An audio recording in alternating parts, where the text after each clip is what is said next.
M0FXB, welcome back to the channel. So today we're going to install the firmware on our USDR Plus, the red corners model, using this Arduino Uno board.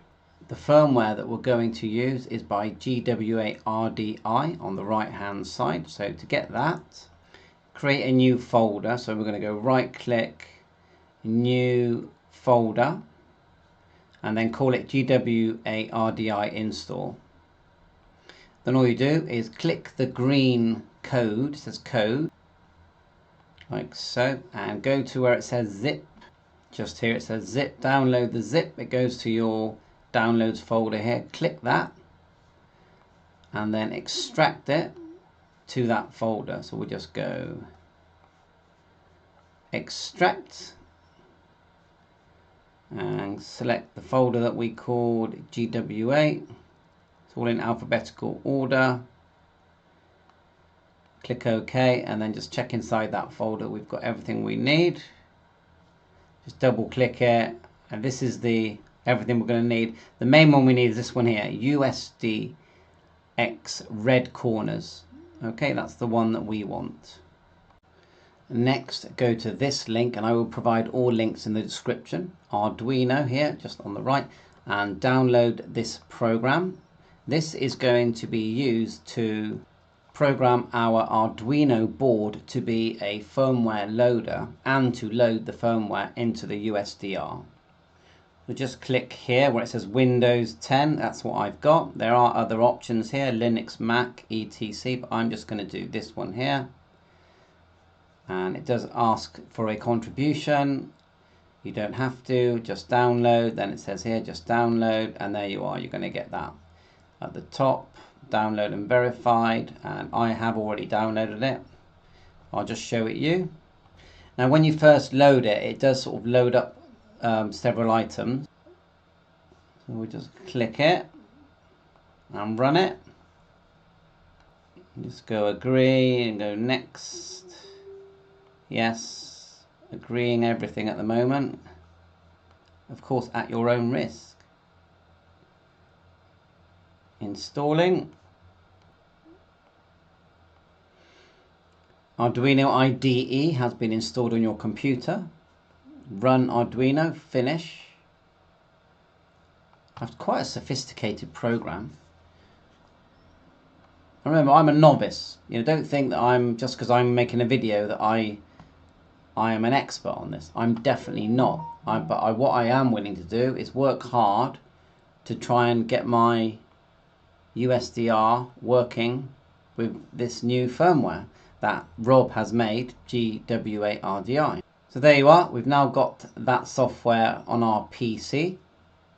So the next thing we're going to do is dismantle our USDR. So I'll just show you the board that I purchased. It was only £6. I was very pleased with that. Hopefully it will work fine. It says here Uno on the board. I'll put the link for that in the description as well. You can see it on the left there. That's the one. So what we're going to do is turn the device off, and we'll start off by removing the top screws and the knob. So we'll just take these two off to start, like so. Take them off, and also this outer knob here for the BNC. I need to take that off as well, and the knob should just pull off, look. Okay. We'll also remove this nut here. And these two screws here. And then it all just comes loose, and just pull the side off, just being wary of not to yank any cables that might be connecting the speaker, etc. Side plate comes off, and then the rubber section just comes off. You can see the battery there, look. Then we'll turn it round and take some more screws off. We've got screws here, here, here and here. And we'll make sure we're in the off position as well. And take the side off. try not to lose any bits. So there's the side. Put that to one side. And then we've got some nuts and bolts here holding it together. Nice and compact. You can see it, that looks like a speaker connector there. Yeah, they packed a lot in there, didn't they? So now we're going to carefully pull upwards just to get them to separate, and then unplug the speaker. Of course, don't strain the speaker cable. So I would say this is the sort of trickiest part. So what I've done is I've sort of got a screwdriver and we're just starting to lever it up and wiggle it. See the gap here? Just wiggling it apart. Eventually, just take it easy. You've got this sort of where it grips in this gap here. Remember to unplug this. Now once you've got a bit of room, you can pull that connector off as well for the speaker. You'll find that the buttons will fall out as well. Look, there's the buttons. I found that when I pulled the the speaker connector off, it came off the pins, but it's still fine. So yeah, you literally have to get a screwdriver in between the gap of the sort of that shape here and here on the other side, and you have to pry it up. It is quite stiff actually, but eventually it does come, and then you end up with with this, and then we need to remove this screen and this board. And there is some glue there that we're going to have to remove, so just be careful.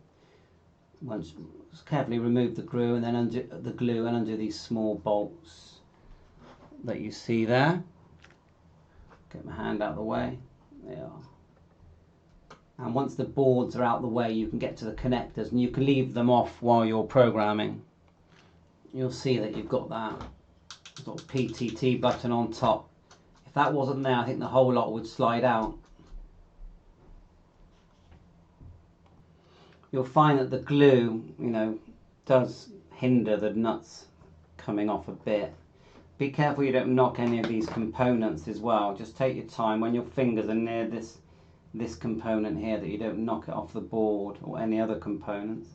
But the way you do it is once you start to loosen that, then what you can do, just get something plastic and pull it. As you pull it upwards, just to gently put pressure on, then the center part of the thread that holds these items on will lock, because there's a screw at the other end which you can't really get to very well. You can sort of see them in there, just so you can turn the end bit without the whole lot turning. So just persevere, but take your time, and always be conscious of those components.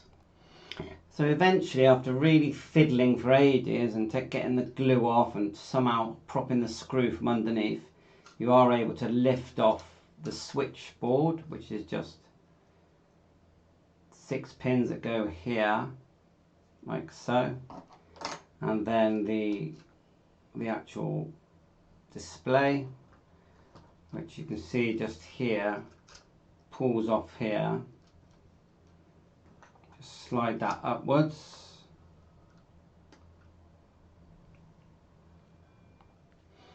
The main thing I was worried about taking this off is this component here. This is the one that, if you're going to catch one, it's this one here.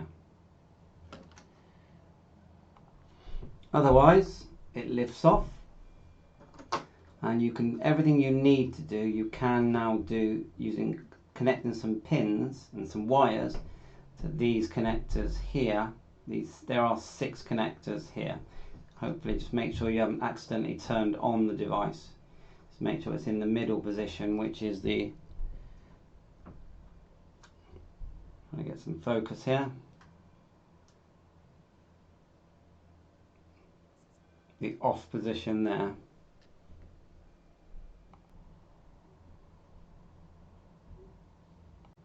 Okay, next step is let's connect our Arduino board that we purchased. We've got the IDE program already downloaded. You can see the download on the right hand side, and it's in the description. We've plugged in the board. It's now connected to our PC. If we go right click on the Windows square and go Device Manager, just see what port number we've got. Just here.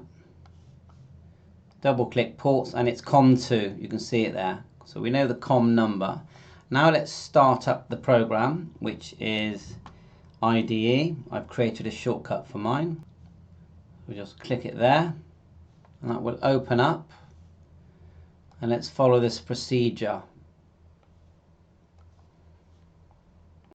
Okay, let's connect our UNO board. We know it's COM2. We'll go to COM2 here, and then it directs us to this page, and we're looking for Arduino Uno. So scroll down till we see that mini. Cool, with a long list. There's Arduino Uno. We'll double click that, and then we know it's COM2. We'll click OK.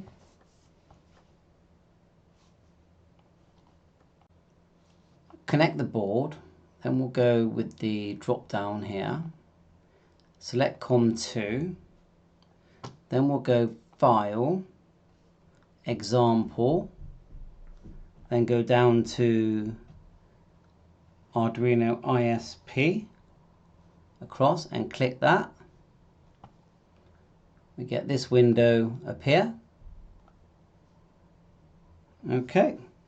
Then we'll go Sketch. Sketch, then Upload. It says compiling sketch. Seems to be working. Done uploading. Then our board is ready to be a firmware loader. The next step is to connect the wires, pins to the UNO board and then over to the USDX. So if you look here, we're looking at the numbers 10, 11, 12, 13 and ground. So number 10 is green, number 11 is yellow, number 12 is purple, number 13 is blue, and then finally black is ground. This is the diagram that I've been using. So pause it and double check everything. It's not the clearest diagram, but I'll put the link in for this in the description as well. With the board facing you, and you've got the BNC connector here, look, we've got the 6 pins on the board, and just have a look. I've got the ones nearest to us, black on the left, yellow. Remember, it's yellow because the other color that's anywhere near that is going to be the green. It's just over there.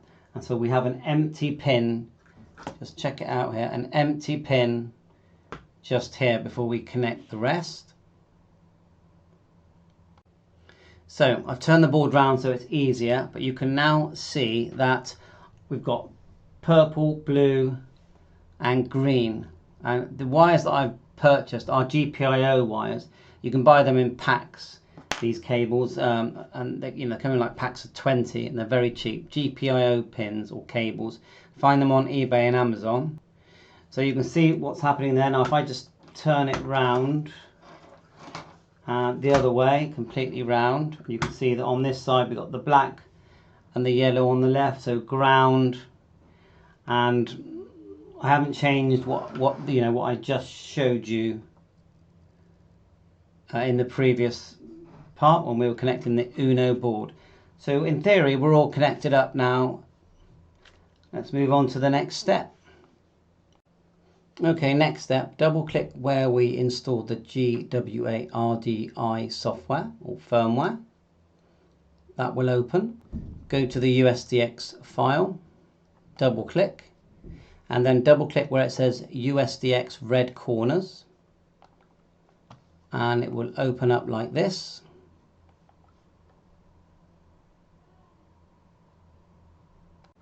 So we'll click OK. Let that load up.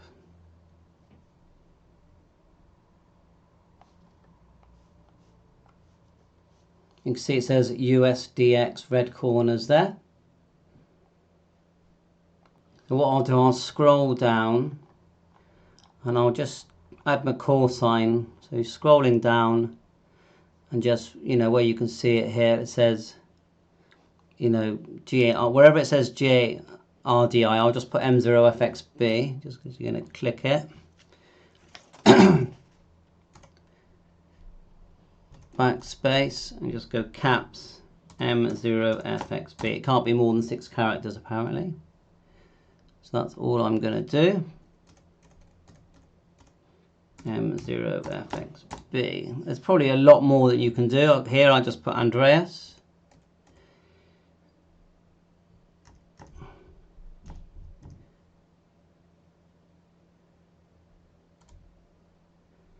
Do caps in it. Okay. Oh, spelled that wrong. Maybe it has to be a certain amount of letters. Let's put Andy for now. There it says here ANDY. Yeah, I can see why. Yeah, that'll do for now. And there's a lot more. I'm going to speak to Rob about what else I can do here. It's going to be interesting.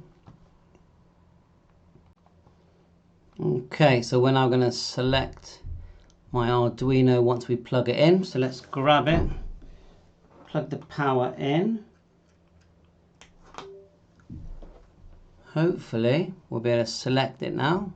COM2. And it was, remember it was Arduino Uno. Where's that gone? We will find it. There it is there. Arduino Uno. Click OK. So I'll turn on my board. Bit of luck, that should come on. Yeah, I heard it click there.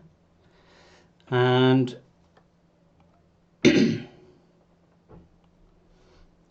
tools. I noticed that he went to tools programmer. I'll just check that. Arduino ISP, just did that. And then it was number 4 was sketch, upload programmer. And then it's compiles. We're just watching now. I don't see anything flashing, but I did remove my buttons, didn't I? So we just wait until that finishes.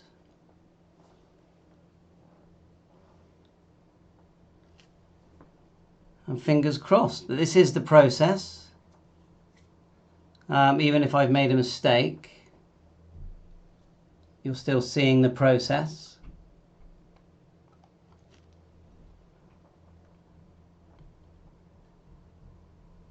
Patience is a virtue.